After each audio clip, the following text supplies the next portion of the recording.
పౌలు గారు నా ఇష్టం అన్నట్టుగా ఏమైనా, నా శరీరం నా ఇష్టం అన్నట్టు ఏమైనా బతికాడండి ఎక్కడన్నా? చాలా ఆశ్చర్యం ఏంటంటేనండి, ధర్మశాస్త్ర కాలములో లోబడినప్పుడు కూడా పౌలు గారు పాపం చేయలేదు తెలిసే మీకు. అతడు క్రైస్తవులను హింసించే కార్యక్రమాల్లో కూడా ధర్మశాస్త్ర ప్రకారంగానే చేశాడు. ధర్మశాస్త్రములో యోధ మతానికి విరోధంగా ఎవరు లేచినా అది ఉండడానికి వీల్లేదు.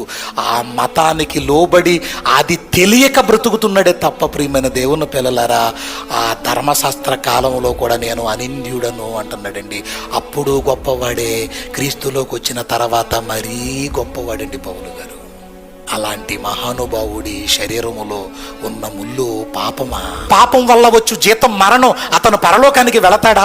నిన్ను మాదిరిగా ఉండు తండ్రి ఇది తీసేయి నాయనా అని అంటుంటే దేవుడేమన్నాడంట, నా కృప నీకు చాలు.